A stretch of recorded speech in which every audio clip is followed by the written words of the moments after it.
So how long do you have?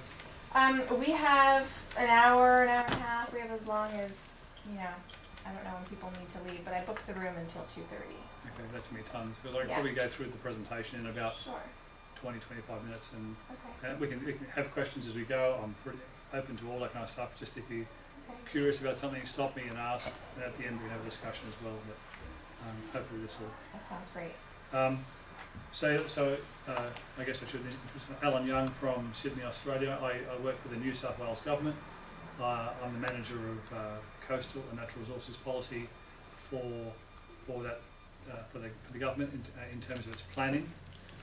And I'm here on a Fulbright Scholarship for about 4 months. I'm here till Christmas.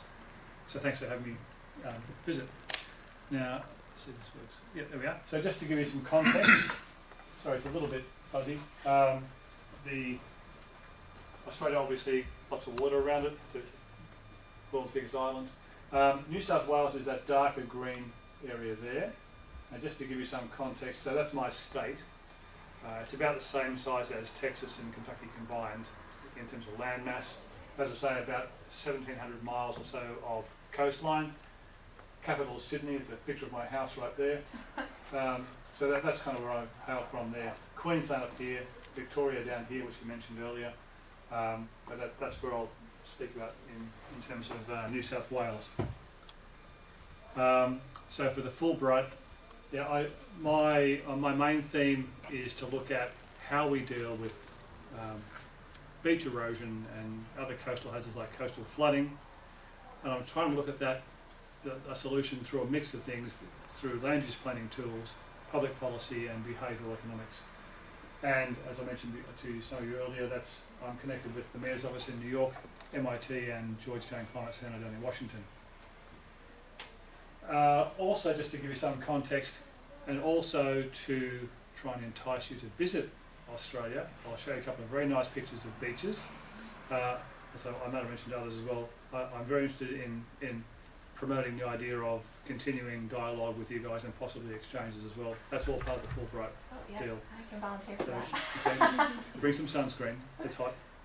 So, but this is also really to tell you that the culturally we're very, very, very attached to beaches. It's become our contemporary touchstone, if you like, in terms of our culture. The highest property values are on the beaches. It's where people recreate. This is again Bondi Beach. This is the gritty end of the city, as you can tell. Wow. Right. It's on a nice clear day, but that's the kind of thing we have there. So people recreate there. They go there all the time. That's where they want to be all the time. So there's a very strong attachment to our beaches. The difficulty is that we're also very fond of our real estate, and that's where we run into some problems, as do you guys, I guess.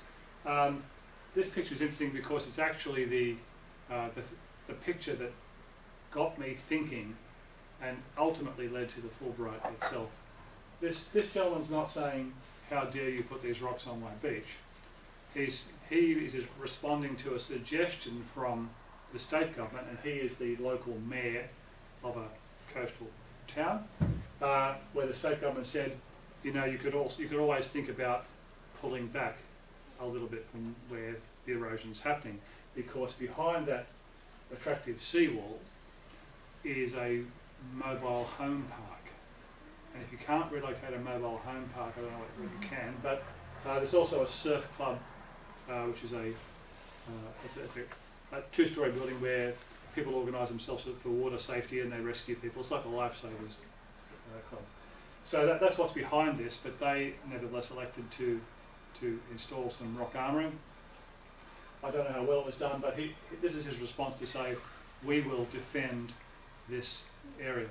But of course, as you can see, it's coming at a cost of, there's an aesthetic loss, but also a loss of public asset in terms of the beach being eroded as well, because as you probably know, seawalls displace erosion, they don't actually stop it. And that's why we end up now in a tricky spot, because we like our beaches, but we like our real estate, and this is where the pressure point is. And so you end up with people like this gentleman here, very upset that his surf carnival can't be held now because there's no beach to hold it on due to the seawall that's been erected. And here in Sydney, this is a little while ago, back in the 90s, I think, 2004 or something, where the local government, like yourselves, proposed to put in some armouring, a rock wall along this beach called Narrabeen, which is that's the most erosion-prone beach in Sydney. They proposed to install a rock wall there. There's itty-bitty bits of rock wall at the moment under the sand. They wanted to do it properly, and in response, the community organised about 3,000 people to line up and hold hands on the beach to say we don't want a seawall.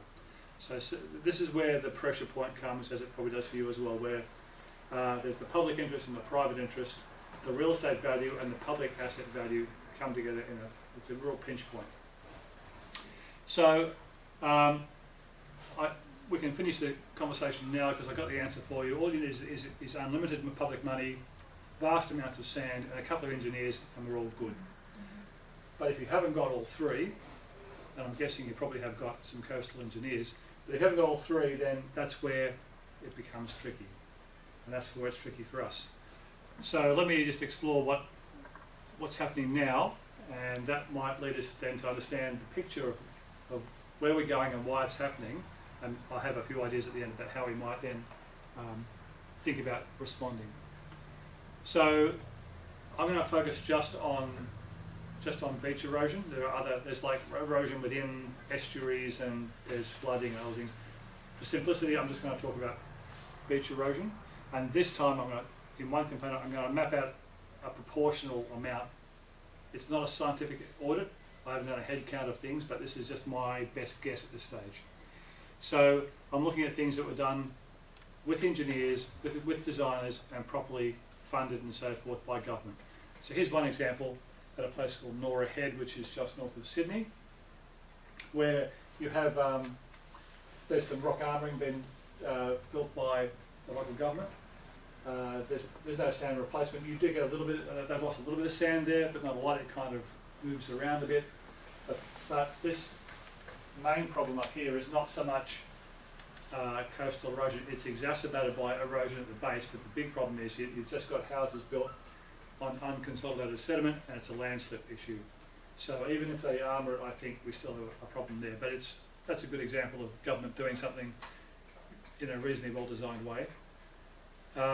This is in Victoria. This is not New South Wales, but it's a great picture that illustrates the problem that government has, where they wanted to protect some assets, so they built a sandbag seawall. It's obviously well engineered, but of course they didn't include sand replenishment, and what you have is the classic case of the wash and so forth. You displace the erosion to in front and you get end effects. That's what's happened here, and people are very upset that they now no longer have a beach at Portsea Beach, but they do have protection. Similarly, back in New South Wales, this is in the southern suburbs of Sydney. This is a place called Cronulla Beach, government engineered, well designed seawall. It's actually not, it doesn't look attractive to me, but I think it does its job fairly well in as much as it actually dissipates some of the energy because of its design. But you'll see that even there's the high tide line. You do lose your beach at high tide and so forth, whereas up further there's a more natural profile and you've got plenty of beach. There's some controversy around that, not a lot, mostly because I think you still have some beach access as a result of occasional. Can I stop you there? Is that a concrete structure? Those are concrete hexagonal units that are pieced together. Yep. Hollow? There's hollows in here which have some plantings and that kind of thing. Yeah. Thank you. Yeah. So I'm not an engineer, but I assume that's not a bad low angle proposed type of thing, which will actually dissipate some of the energy and not it'll lessen the erosive effect, I guess. So, and they also have occasional disposal offshore, but yeah, so it's holding okay. It's not that controversial. That looks like a seawall on top of that. Yep, there's a little curved thing there. I've never seen wave action up that high, I've got to say, but I presume it's designed to take that into account. And there's a public walkway along the edge of it there. This is the location, Kingscliff, where that gentleman was holding his shovel. and you can see that they've, there's the mobile home park, there's a significant loss of beach and so forth up there. It's coming and going a little bit, but longer term they really are going to have a problem with no sand coming in the end. But that's the works they did up there, properly engineered. So sometimes government does this as well, where they'll add some hard armouring in a nice, well-designed way to compensate for the erosive effect of the wave refraction. They then pump in sand. So this is at Noosa, which is in Queensland, but it's a nice picture that conveys that government response, where you do have some armouring to protect quite valuable assets just landward of this beach here. It's a very popular resort area, but they also have fairly constant pumping of sand, really from one end of the beach to the other. They just have a circular thing. Oh, so can I just stop? That's Yeah. interesting. So they have a system in place, almost like an infrastructure that Yeah. brings sand back from one area to another area That's on a right, regular because basis. you probably can't make it up, but down the very end here you'll see there's a groin, a rock Mhm. jetty, if you like. That's a trained river mouth. So they've developed upstream from there because they had flooding issues, so they trained the river mouth, Mhm. and that stopped the normal sand replacement, where this river might have pushed out sand occasionally and replenished here. So now you don't have that anymore. So they just take sand from next to that groin, where it ends. There's a longshore drift in that direction. So they catch it there and pump it back, and then it goes down. It's a constant rotation of sand. One might argue that that's fighting against nature, or more, the opposite, just sort of fighting against it constantly. Yeah. Is that something that's considered, as far as the regulations there, is that considered to be a palatable approach? I don't think that's in. Well, there'll always be some criticism of that, but you have limited choices, I guess, for them. Mhm. Once they'd trained that river mouth, suddenly there was land available for development upstream that would have otherwise flooded. Mhm. So now you have multi-million-dollar houses Yeah. on the edge of artificial canal estates and so forth, which, if you remove that, they're suddenly flood-prone again. Yeah. So they considered there was no option to really free up that river mouth again to Yeah. let it sort of fluctuate naturally. So they're going to keep that in there, and so the only solution was either they floated things like offshore reefs and so forth. But this is a major surfing destination. It's got these. It's just like a machine. It produces a fantastic point break all the way through. It's really well known in surfing circles, Noosa Heads. And so there's nothing in the regulations that prohibits moving sand from one section to the other? No, but that's moving sand from one end of a beach to the other.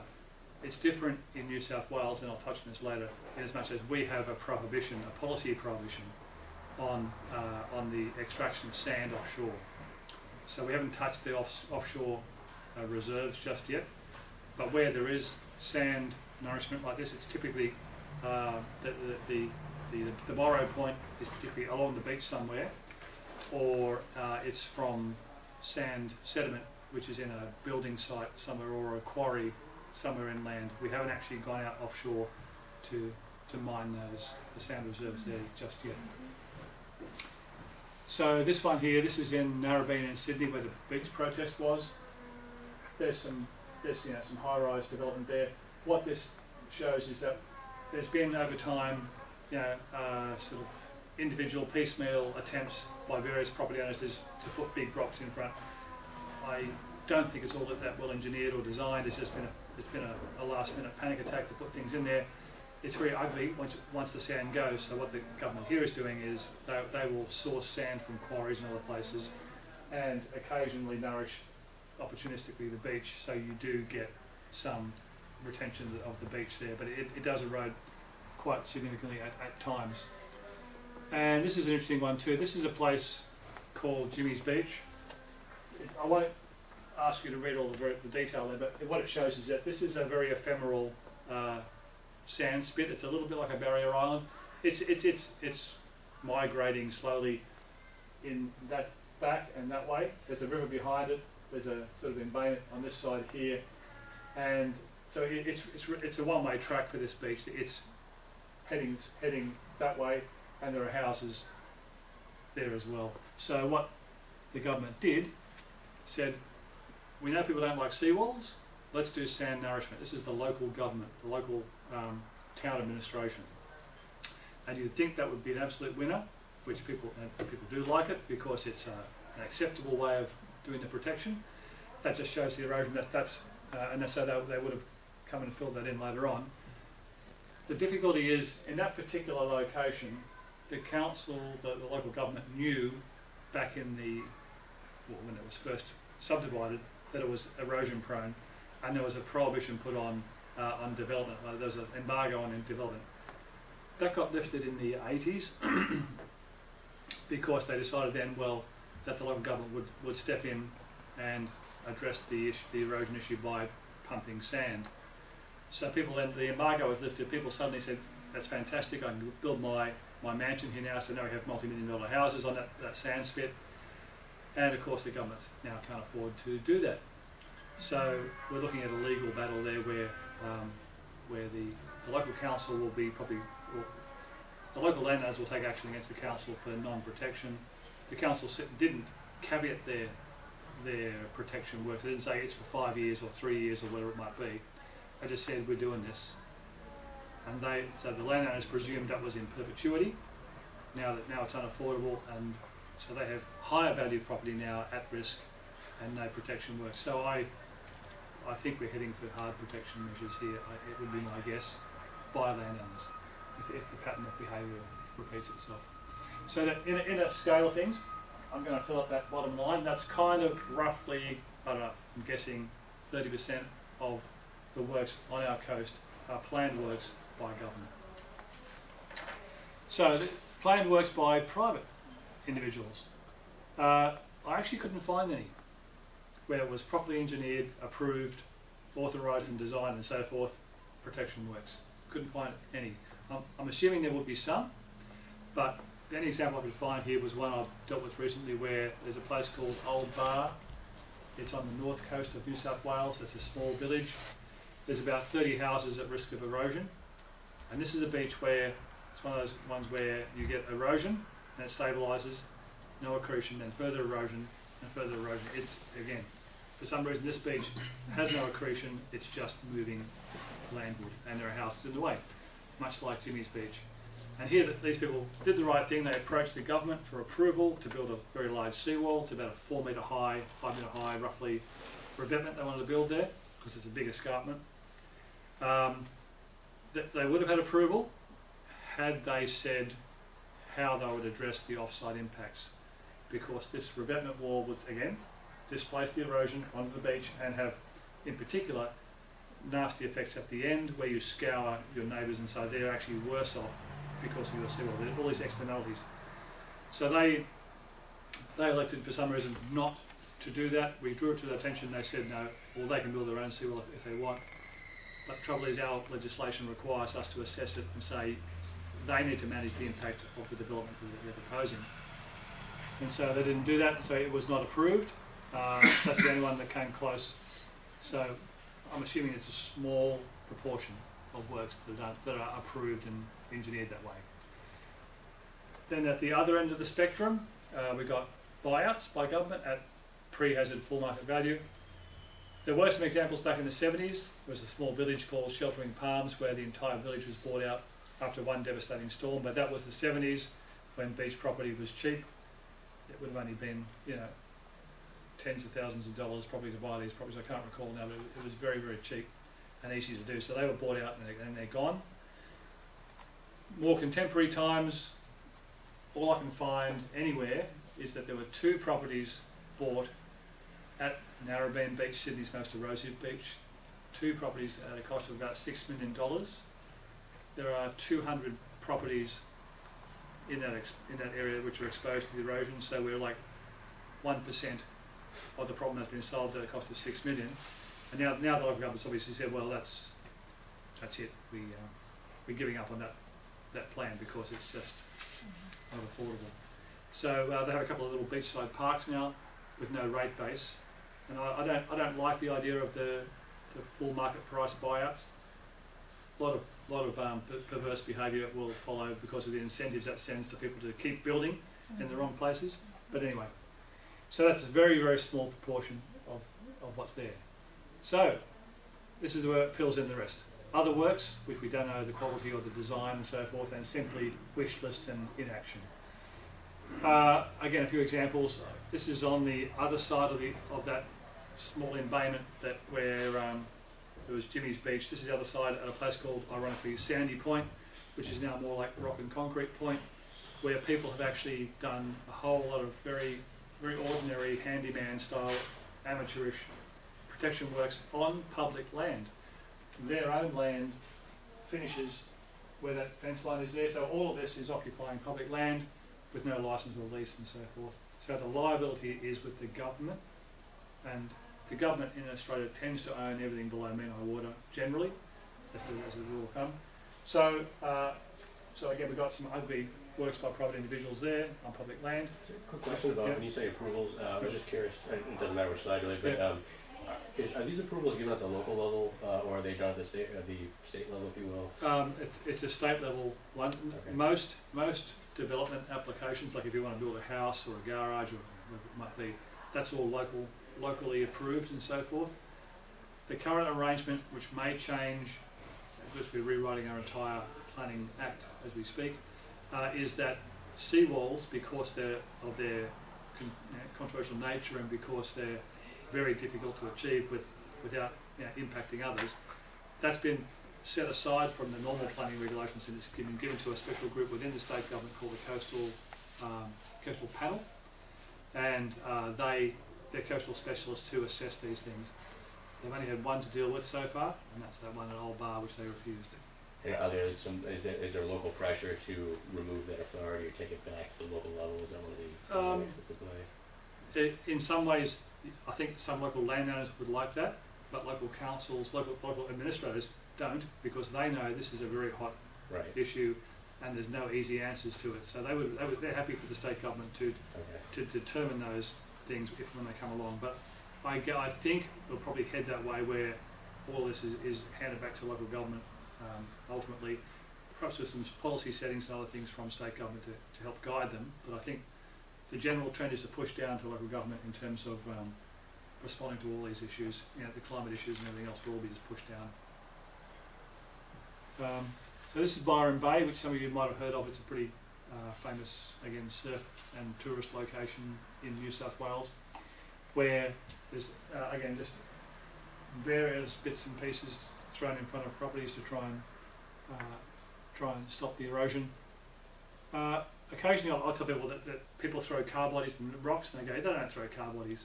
And, well, this is Byron Bay again, and you can tell how long they've been doing it by the vintage of the car wheel there. This has been going on since the 70s and so forth. And it's funny that that's just being exposed, but you do find now signs saying, don't swim near here, there's hazards in the water. And this is one of the consequences of these non-engineered handyman works, where you basically you create a liability on a public beach. There's also the just let it go type things, where particularly where you've got escarpments or bluffs that are just not possible to protect. That's back in the 70s. This gentleman's happy because he has a grand idea that his property, which is the property owner behind here, he says, I know the answer, the government can build this entire big seawall and protect me and put the beach nourishment in. So again, it's a wish list. There's no sign of it happening. And again, this is Narrabeen Beach, where the rest of the community don't like the idea of seawalls.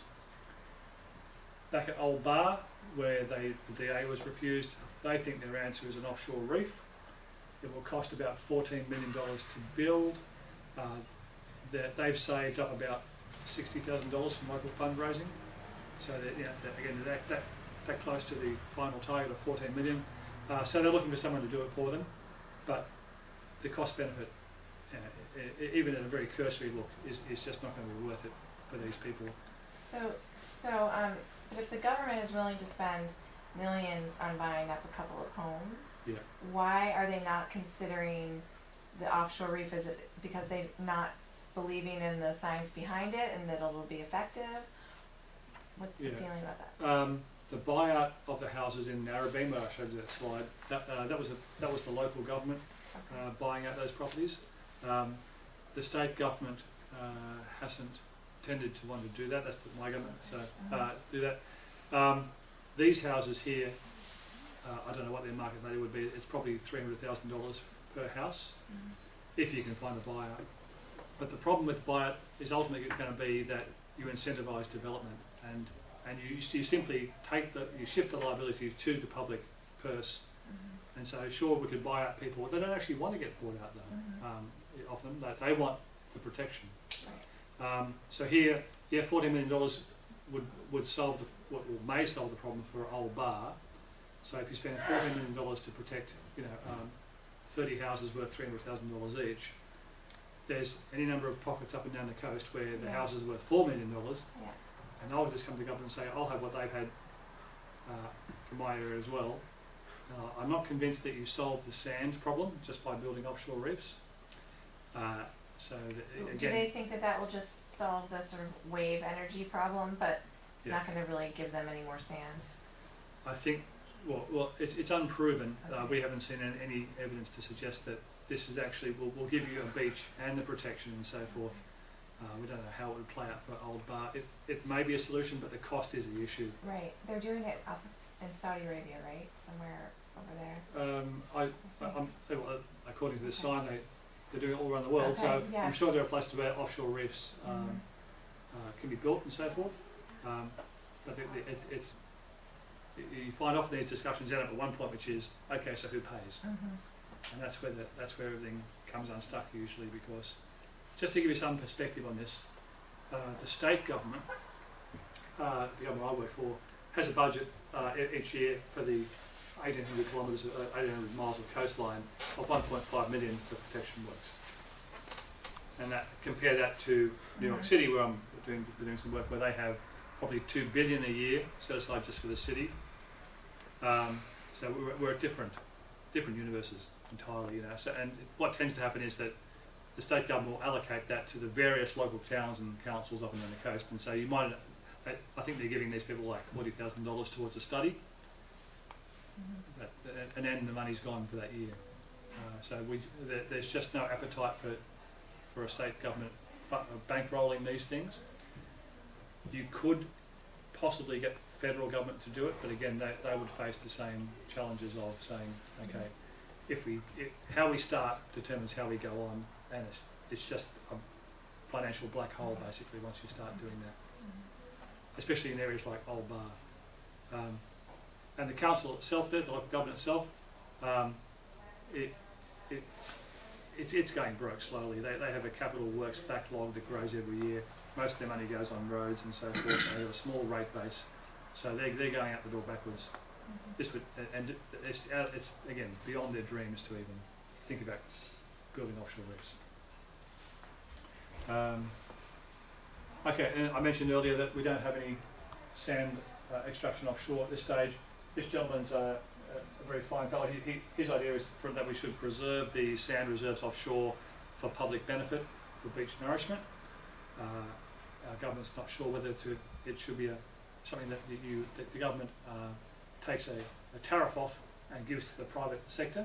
But if you do that, then you have a market for sand, and I think you'll find that beach nourishment couldn't probably, the amount of sand you need and the frequency that you need it wouldn't be able to meet, wouldn't be affordable if you have an open market. But we're looking at that. And I think this government the New South Wales government that is, may look at this more seriously now. It's been around for like decades that we don't do it as a policy response. Legislatively we can, but there's been no public appetite to do it. But perhaps we're getting to a point now where it's going to become open for discussion again. And planned retreat, no one really knows what planned retreat means, but whatever it is, they don't want it. So there's a big blue section there which is kind of the other works in the wish lists for people.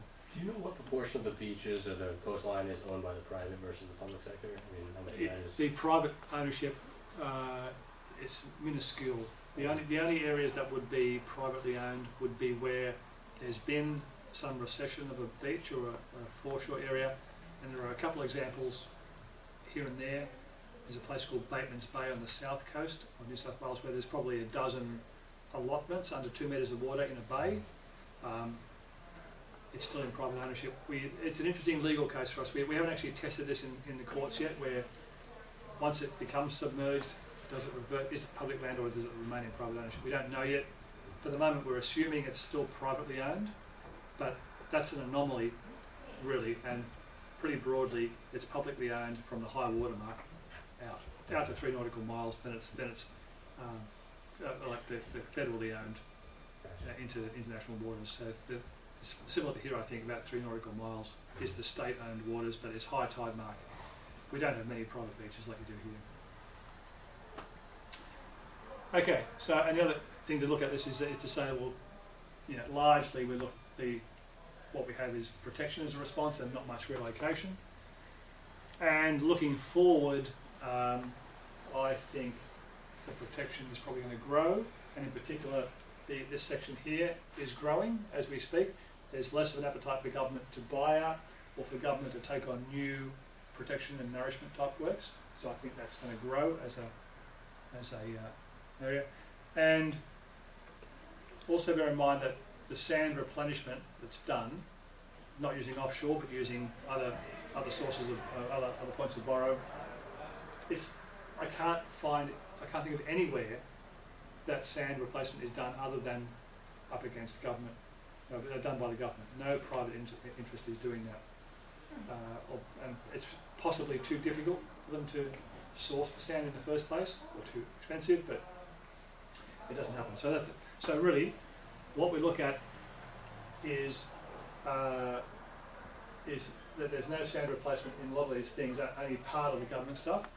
That's not necessarily a big problem because not every beach erodes consistently. Sometimes they come and go, but it's more than that small percentage of beaches. Anything here, you're looking at loss of beach, and also you're looking at works which will probably fail because they're handyman style jobs done in a hurry in the teeth of a storm. So the blue area for me is the problem area. Why do we have that? I think, first of all, there's a behavioural bias towards protection. We discount the future a lot and that sort of thing, so people have a behavioural bias towards doing protection works anyway. There's often a systemic bias. In your case, things like insurance, rebates and subsidies and so forth further encourage that bias towards protection. In our case, no sand offshore and so forth. There are physical constraints where it's hard to sort of excavate a dune, put in your properly engineered seawall and then refill the dune. Typically it happens when the water's at your front door and you're just putting rocks down, and that's that. So I think there's physical reasons why we have that as well. And finally, again, something that's common between our countries is that there's a fairly low level of enforcement for where people do their unauthorised works. Generally, it's either you move on and I can't think of anywhere in New South Wales, not one of those places where there's been a requirement to remove the unauthorised works, even on public land. So I have conservation commissions.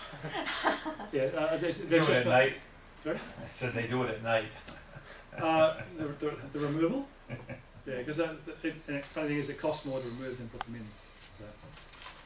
So looking to the future, there is a study, and I'll leave this slideshow with you. So hopefully you can read that thing there. But there's a study done by Melbourne University about what people's preferences actually are.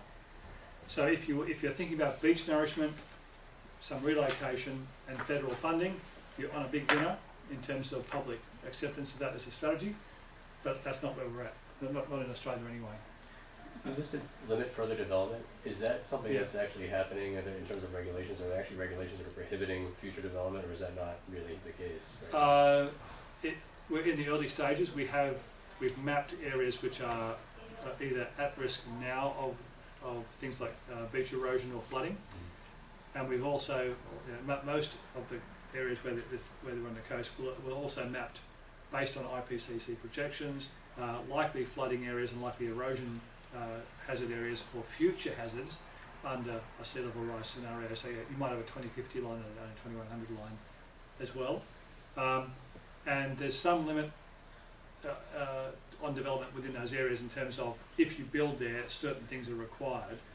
But we haven't actually come to terms yet with if you have land currently zoned for, say, high density in an area that is likely to be erosion prone in the future, the question of like down zoning, that's much more difficult.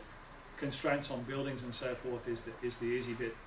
We haven't quite figured out whether we can actually down Is zone. that issue of taking property? Takings, that's right. And you guys have the Yeah, same takings rules. issues, Yeah. yeah. So I came over here with this idea, thinking I'll develop a new product for here. It won't be called planned retreat because that's just poison politically. You cannot sell that to anyone. It'll be called something else.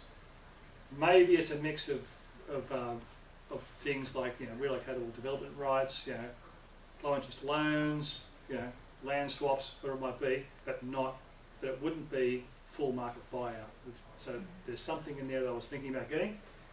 And I was also thinking about maybe a new regime to help regulate or at least adapt to this practice in here. That's what I came over thinking. But having talked to a lot of people now, including some fantastic brains at Cambridge and so forth, I now think we need to kind of look at the two models perhaps. One which works with the human behaviour, and the typical behaviour is going to be, as we've seen there, mostly individuals doing piecemeal work in front of houses or other things, non-engineered and losing beaches. That's the status quo. So either we work with that, in which case you might look at things like, do you have special levies on all waterfront properties,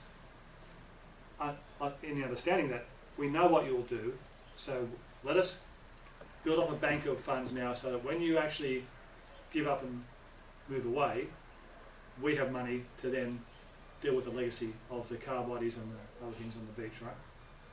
Maybe that's one model where you work with that. You don't try and really change the behaviour of people in terms of how they're responding to these issues. Or we work on the behaviour, which was what, I guess, part of my original thinking.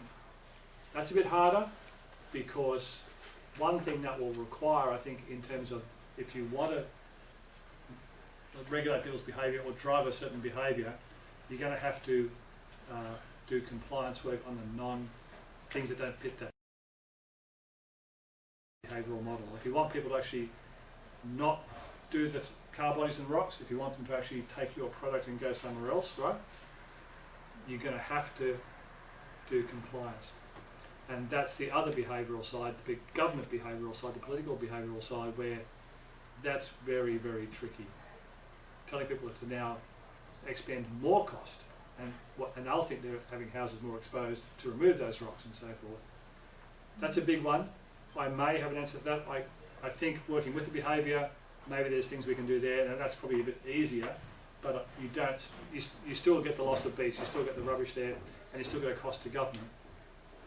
The other one would lessen that, but it's a harder one to achieve. So where I'm at now is thinking, how can we start building up these two models and which one might work better ultimately for people. So that's kind of where I'm at. I'm happy to take all your ideas and claim them as my own. So for the moment we're in limbo in Australia at least. Here's a picture of our Environment Minister, Robin Parker, at Kingscliff, where the guy with the shovel was there. This is the surf club where they help people on the beach, and obviously there's no beach. So and they've been given, I think, a special grant of about $90,000 to help them do a plan. And that's where we are. So that's Old Bar as well. That's the 4 metre cliff where people have now, I don't know, not much. So I have a question about the causes of all of this in terms of, are there coastal geologists in Australia studying why erosion is happening in certain places, where that sand is going, any sort of like actual preventative science around the erosion, so that instead of just looking at how does the government react to when we lose the beach and are about to lose the homes, but is there any way to look at what's going on and why? Yep. Yeah, no, there's a fair bit of science behind the coastal geomorphology. There's a lot of good academics and other people doing those sort of studies. So we have a good understanding of like the sediment transport and the dynamics and so forth. it's not you know, perfect everywhere, but we have a good enough understanding to understand how beaches will function. So do you have the sand accreting in certain areas where you're losing it in others? Is it piling up in certain If we places? go right back up to the 'Cause start again. we seem to have a pattern of losing it in certain areas and then finding it down the road, you Yeah. know, down the Yeah, beach. tell you the truth, it's going here Ah, it's going northward. to another state. And they won't give it back. I haven't actually asked them if they truck it back to us, but no, Yeah. there's, Mhm. well, that's putting it very simply. That's kind of the rough direction of the drift of sand from south to north. Mhm. That's why we have things like these massive sand islands like Moreton Island and those off Queensland. It's just over the millennia there's been a build-up of sand there, so there's a lot of sand off Queensland. Mhm. So that's where it ends up. Yeah. And we do understand enough about the dynamics that you could probably engineer your way out of certain things in certain beaches. But once you start intervening, as we know now, if you interrupt the sand transport here, downstream, you're going to have a sand deficit. So, and that's where you start to have these difficult arguments about if we stop it here, we starve you of sand. In fact, that happens on the border of Queensland, where we have they built they trained the river mouth right on the border and put in some groins that stopped the sand going around to the Gold Coast in Queensland, which is again a famous surfing area. So now they've built a sand bypass where you, at a cost of about $30 million, to take sand from one side of that groin to the other side of the groin, and it costs about $4 million a year to run that system. So, but that takes sand across the barrier that we built. And again, you could replicate that in other places, or you could build groins. There's lots of solutions that people could develop. Right. But ultimately, it's going to be, are you robbing Peter to pay Paul? And again, who pays? Like it's big money, and the big money is going to be not so much in the engineered works, the hardness things themselves, but in the sand, in perpetuity, finding sand. Once you do this. I was going to say, you and Julia had some conversations obviously before this, and I know that you're somewhat interested in the Newburyport, Plum Island issues. Yeah. And since I've been working here, I've seen more debate here, in particular for Plum Island, sort of this nature of fighting potentially with nature. I always look at this under the umbrella of Unauthorized design of nature, and in essence, I'm starting to see it seems like the world, not just America, but the world is starting to realize a lot of our patterns are unsustainable. A lot of the things we're doing are fighting with nature as opposed to working with it. And you listed off changing people's behavior versus changing our techniques to to just bend whatever the political will is. But that seems to be at the heart of the issue with me, is recognizing that it's not just a question of armoring things. It's more working with nature and respecting the fact that there are much larger forces that we can't just keep piling money and sand into. Yeah. Well, I think in reality that there will be some places that you'll continue to just plough money into. Like working in the mayor's office, Lower Manhattan is an area that they're protecting. There's no way you could even contemplate anything except expensive protection long term, forever and ever there. There are other places in New York which are less certain. I think ultimately when the money is constrained in some way, or the sea level rise makes it ratchets the cost up or something. There are places like Broad Channel in the middle of Jamaica Bay, right next to New York there. Very ephemeral little marshy area that's been built up over time. People live there these days. You've got to question, well, how sustainable is the protection work you're proposing now in the long term? Maybe it will be, but I suspect as costs escalate, then you're going to find pressure to maybe allow some areas to drop off the map. I mean, it's funny because we're sitting in this room with these photographs of what Plum Island used to look like, and the amount of development that's happened, and is being built out. I mean, some of the homes being made bigger, some are being raised, of course, the pilings and whatnot. But putting greater development or even sustaining development, so that more, in most cases, the concern is more development in areas that are already hazard prone. And we have our FEMA maps have been relatively recently changed to account for a higher hazard assumptions about hazards in these areas than we had previously, and more higher rates for insurance and things. Yeah, because I quite like insurance. To me, it's a fantastic way of you price risk, and it's a great signal to people. The difficulty is where you have government intervening to mute that signal, if you like. Yeah. As we've found now with the bigger waters reforms and so forth, after decades of muting that signal, suddenly it's a very loud, clear signal that's coming through now. People don't like it, so it's much harder now to get back to that point. Yeah, I think you have to get there, but it'll be a question of how you phase it and how you soften the blow to people to allow them time to make the transition, if you like.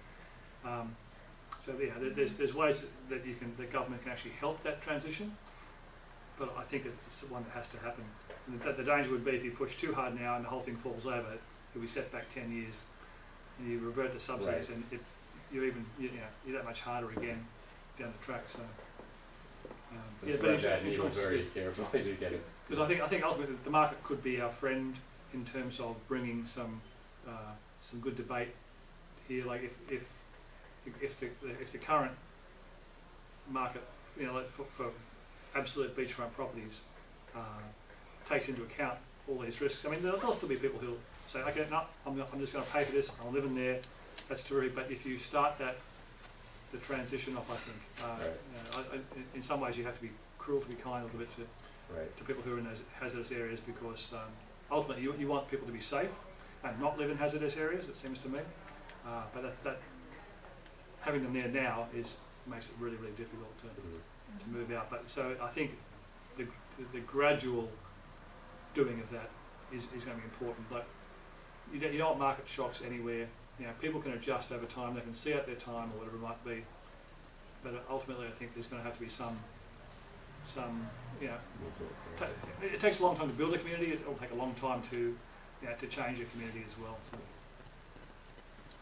Are there laws or regulations that you have related to moving sand? I mean, you showed pictures of them moving sand from one part of the beach to another. That's considered okay by the government? There would be an environmental assessment of any proposal to do that. Each state would have its own regulations. In New South Wales, we would have as well. It's permissible with consent, but the consent authority, which would be probably the state government or the local authority, would regulate that and look at the assessment to say how are you managing the impacts and so forth. Is there a threatened species in the area or all that type of thing. So that would all get looked at. It's not just carte blanche. Right. Are there certain techniques that given your experience thus far, obviously you're still doing more research into it, but are there certain techniques that we've seen the core bags, the large sandbags out here. We've seen attempts at walls, some of them more formal, more engineered than others. Are there certain techniques that you think work more effectively? Obviously, you talked about with walls of any kind, the impacts on the edges of those. But are there any that you think have worked better or worse? Can you speak to that? Again, I can't speak as an engineer or that type of thing. I mean, the observation I've got is that sand is a fantastic buffer. It absorbs, it moves. It's a great way of doing it. So it's like keeping the sand buffer in there, sand dunes and so forth. That's your optimal solution in terms of doing it. But sourcing the sand and the costing of the constant replacement is the issue. I don't know enough about geobags or the other types of things to say really what works best. I would just defer to engineers to tell me which is the most environmentally beneficial method, and it would probably vary depending on the profile of the beach and its dynamics and so forth. Anyway, so I doubt there's one answer, but I know people prefer sand nourishment, and it certainly seems to me to be a very good means, way of buffering storm surge or wave action. It seems like there's some debate here on Plum Island, and Newbury and Newburyport have slightly different approaches, I think, to the way that some things are dealt with out there in terms of protecting the beaches or the dunes or the homes. So there's a lot of conversation out there about that right now, but because some of the homes were recently lost on the Newbury side. But the question of, there seems to be some debate about how sudden the beach should be. If there's you mentioned during your presentation some of the walls that are built how not only is it an issue for at the end of the walls, and then there's more erosion that happens there, because that force is displaced. But also, if the beaches are more gradual, I've always assumed that helps to slow down and absorb a little bit of the wave action as it comes in. But there are some people who argue that the wall is all that's needed, but it seems to me that as it hits that wall, and you're essentially, as you point out in some of your graphics, you're losing the beach behind. You essentially just have a wall and then the water. You don't have any kind of a beach at all, which not only would help you displace some of those forces in the future, but also are places for enjoyment. And there's no beach there, so. No, that's true. And look, I don't think there's going to be a single solution to any of these things. But I guess it's important to kind of figure out where are we currently heading with our current practices and behaviour and arrangements and so forth. And to me, it looks like there'll be a fair degree or an increasing degree of amateurish, non-engineered works which won't have the structural integrity to actually function as they should, and a loss of beach. So on both those counts, we're in a bad place. So we should probably start thinking now about how we kind of steer that a little bit to the left or to the right, to either go with it if that's happening and then be prepared to mop up at the end, or try and steer people a different direction, offer them different options or whatever it might be. So that's why I say that the two main things, working with the behavioural or working to amend it. One of the things that I think we have going for us here, at least in Massachusetts, is our local conservation commissions. Yeah. And not just because I work for our conservation commission, but we don't have, I don't think, I mean, Michelle, you can tell me what you think. I don't think we have haphazard sort of like individual projects that aren't engineered properly, because they would have to go through a review by the Conservation Commission to do anything on the beach. Yeah. And so there's this requirement no matter what, unless you're really not paying attention and someone's doing something without a permit, they need to come and get a permit, and in getting that permit, they need to show that they meet the State Wetlands Protection Act regulations and performance standards, and they need to show that it's engineered properly, that it's not going to cause harm to the neighbors, have any sort of adverse effect on the dune or the beach system. Yeah. So we have a really high standard because of those regulations that people have to meet to do anything out there. So a lot of times it's a choice for them between doing nothing at all and doing something that is very highly engineered, because nothing in the middle will really be acceptable, except in the case of an emergency, in which case we've allowed certain projects to go forth in an emergency situation, like last year on Plum Island, when we had some houses that were really falling into the water, and that's when they received the sort of emergency approval for scraping and for putting the rocks down and all that. Yeah. But otherwise, I feel like we have a good amount of review that keeps things. Yeah, it's funny because I would have thought one of the reasons we have such a high prevalence of unauthorised works is because perhaps our bar is set quite high in terms of your performance of what you need to do if you want to get proper approval. Right. Like you need to address all those things, and maybe that's constrained by the sand side of the equation, where it's not easy to access it. So if you can't even start to address your offsite impacts in terms of your erosion caused by your wall, then you might as well save your all your research money and just wait till the storm comes and put the rocks in front. So it could be a combination of things, but I'm pleased that you guys have a process and people are abiding. Maybe because it's so local, because it's not overseen by the state government as much as it is by the local governments, and so we know what's happening in our neighborhoods more so. Not as much will slip by. Yeah, and it might be too that I'm not sure. I think we have a more active surf zone along the New South Wales coast as well, where it's constant wave action, like 1-2 metre waves pretty much all the time, which I think is a bit different to what you might experience along here. You get storm events, that kind of thing. So does the elevation of the water have any impact on why the erosion is happening? The elevation, you mean like in the ocean rising? I mean, that's what we see. It's curious. Here. I think you can see in the science that that a rising level of the sea will ultimately mean that there's probably more beach erosion in more places more frequently and more severely, But I don't think it's anything, people don't experience it. I don't think you can experience climate change. You know, people say, oh yeah, this year's hotter than last decade. I remember when I was a kid it was much cooler and whatever. But I don't think, even if you had sea level rise of a centimetre in a year, which is unlikely, that's not what does the cause of the problem. It's the episodic events. So I tend to focus on what I don't see sea level rise as a hazard. I see the erosion as a hazard and the flooding as a hazard. I think the ocean level, whatever it is the baseline, and then the hazards occur off that. So also doing that, it tends to let me not get bogged down in philosophical arguments around the science or climate change generally. Because how we deal with erosion and flooding now, it'll be the same erosion and same flooding in the future. Like us, we deal with barrier beaches, so the barrier beaches are like front lines, yeah. And they're protecting the mainland. Yeah. So if the barrier beaches are lost, yeah. The communities are going to suffer a tremendous impact, both financially and the idea that they're going to have to somehow build a seawall to protect the mainland, or you're going to start losing the mainland area. Like for instance, Plum Island, yeah. as well as Salisbury.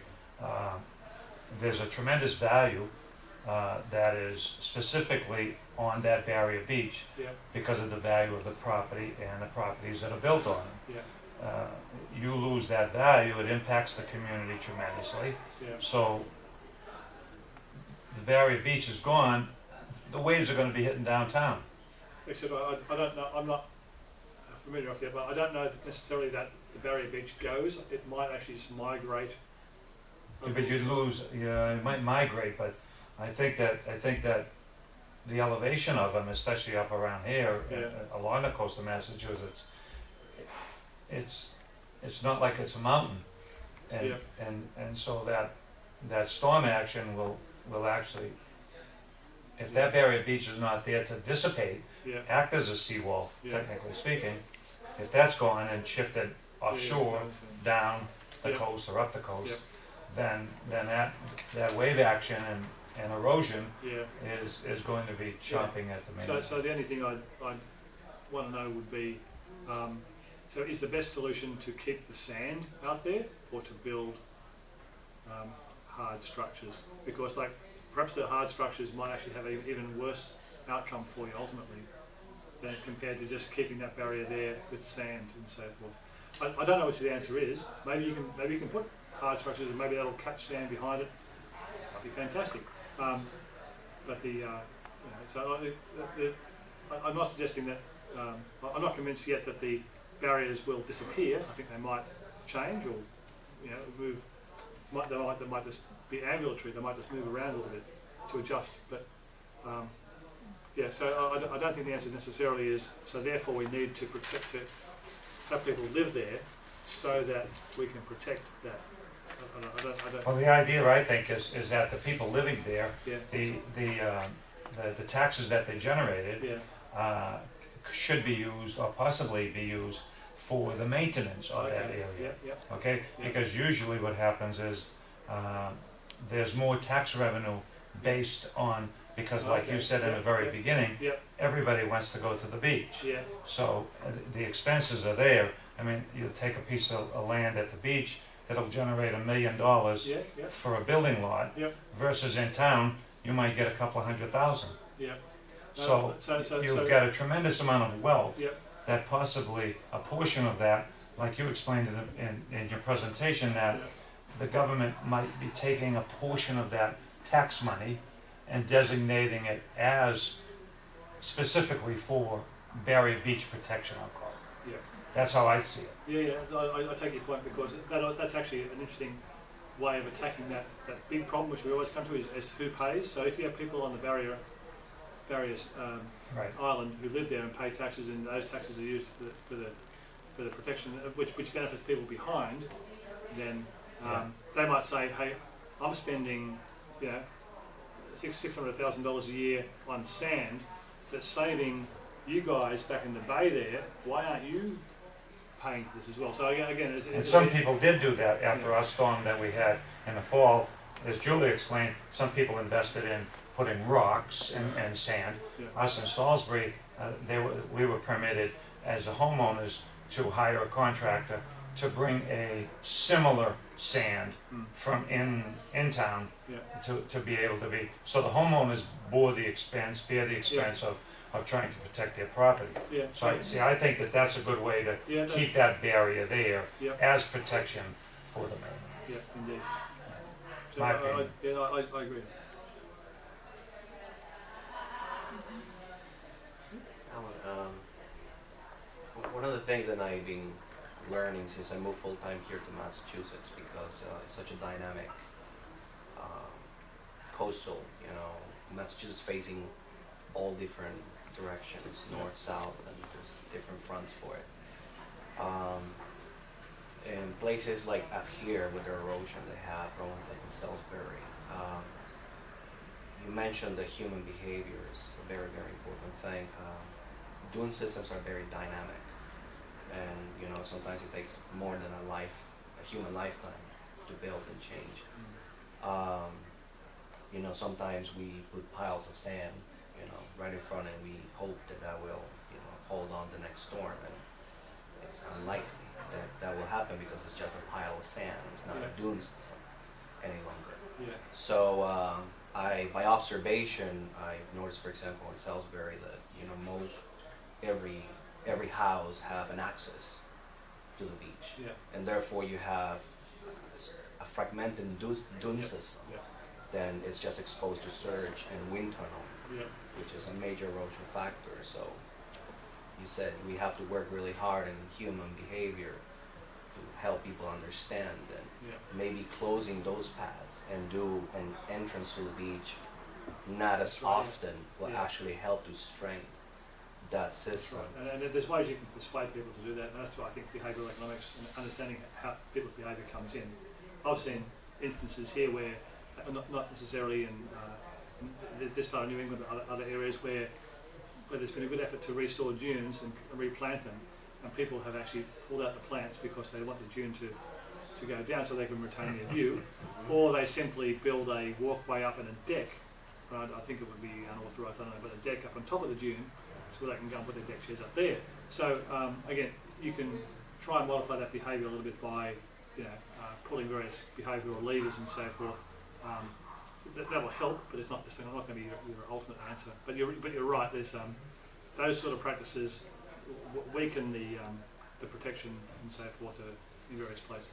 And in particular Massachusetts, because I have experience, I'm the coastal ecologist for the Department of Conservation and Recreation, so I Yeah. have to have communication with multiple conservation commissions in different towns, and there are multiple perspectives about how to deal with the process and stuff. Yeah. I'm originally from Costa Rica, and I have, exposed and learned all the things down from South America and other parts of the world, Central America. For example, please, here in Nahan, we have an island in Nahan, just off the city of Boston. The Department of Conservation owns the causeway, which is about 100 yards in width. So there's a 4-lane road that goes in it. There's a beach on one side and nothing on the other. One of the things that was approved for that in Nahan, they're rebuilding the entire structure, is the rebuilding of a dune, which took place by actually building a berm first. Yeah. Because again, just putting a pile of sand, it's not enough of something that took maybe 100 years to be, strength for the first time. So there they built a berm, which in the design later is going to be covered by sand. Yeah. So one, it takes a lot less sand. Two, it's a consolidated heavier structure, which by the way withheld Sandy last year, and it's still there. So I guess seeing those breakthroughs and the approaches is actually encouraging from our local and state governments as well, hopefully by people accepting that to recreate nature it might take That's a lot right, more yeah. than just And the only behavioural quirk, if you like, about the things that both of you guys are talking about is you kind of have to be prepared for the long haul as well, and you don't want to create like an equivalent to a Ponzi scheme where you put more protection So up goes to the development and value.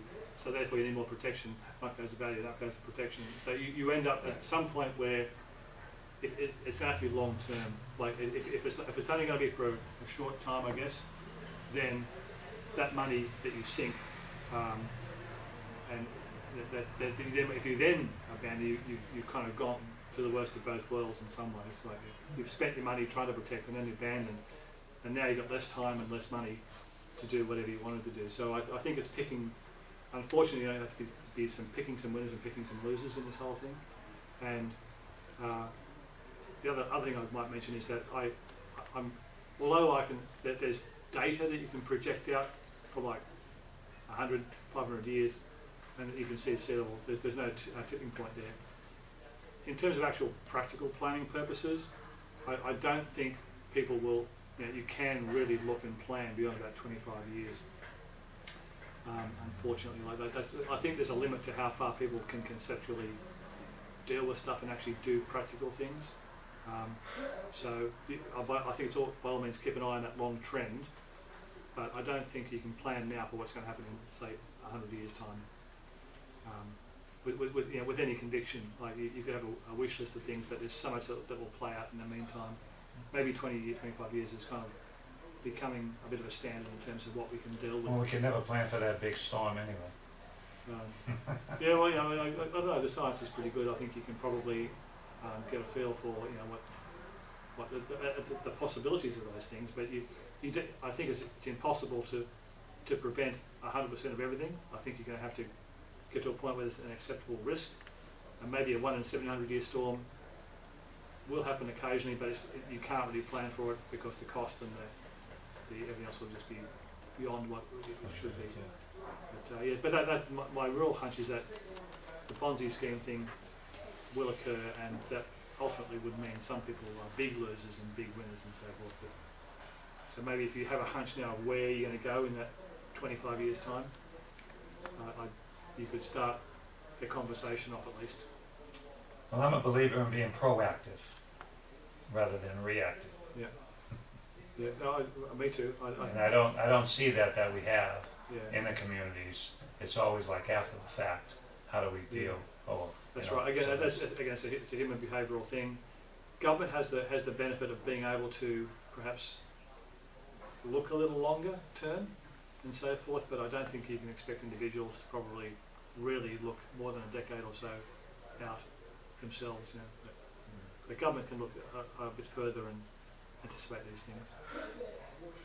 So it sounds like you don't really see any solutions in terms of stopping the loss of sand down where you are in Australia. It's a constant force of erosion from the wave action, and you're losing it in a northward direction. Well, I think we can probably address that for the foreseeable future, and I'm thinking like at least 50 odd years or so. Like the reserves we have are quite significant. We can replenish the supply of beach sand. Right. And as again we'll just be talking about, so how do we structure who pays for it, and who runs the operations and so forth? Is it a role for government, or is there an appetite for government to be involved at all? Right. Or do we just leverage that? Do we tax the private operator who extracts the sands and goes to a market, and then we use that money to either buy sand or do something else? But there's an interesting question there for the New South Wales government. So I think we can solve the problem. I think we're going to have to come to terms with taking sand offshore. Most people sort of naively think that if you take sand out there and put it on the beach, it'll just drain back down again. But the dynamics are not quite as simple as that. It doesn't actually affect the normal operation. But that again, it's not limitless. You'll get a point where you reach peak sand, and like peak oil. But I don't know that you can actually look that far ahead yet to what do you do after the sand runs out. I just don't know that we. It's a problem we face with everything really. Like what do you do when some other things that we rely on, other resources, get more scarce. So I think maybe we're. If you think you can figure that out now, then I don't know that you can. In your conversations with DEP, you met with Ken Kennel last week? Not with Ken, no. who are those gentlemen? What's his name? Sorry, I can't think That's of it. okay. Are they looking at this long term in terms of coming up with a better approach to addressing the stuff that continues to happen year after year, where we're Yeah. getting worse and worse? We have a very common thing, which is like we're looking in that sort of 25-year time frame. The difficulty that any bureaucrat will face is trying to persuade an elected representative to take that difficult decision or bring on a difficult conversation, because it's much easier to say, let's defer until the next person is in this seat and they can have that conversation rather than me. So we face very similar challenges in that respect. But maybe it's a role for an NGO, a non-government organisation, to be that conversation starter or that person who deals with this issue, and it even just brings on the conversation, because at the moment, if you think everyone will be protected and it will be okay, then my hunch is that probably won't be the way it plays out ultimately.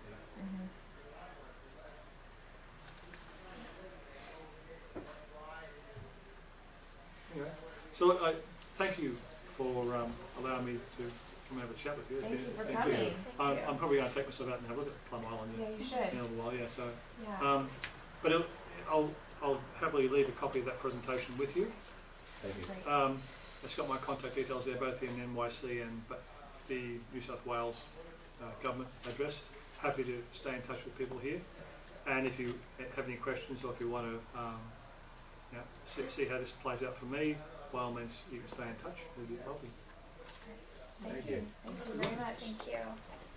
Have you been up? You say you have.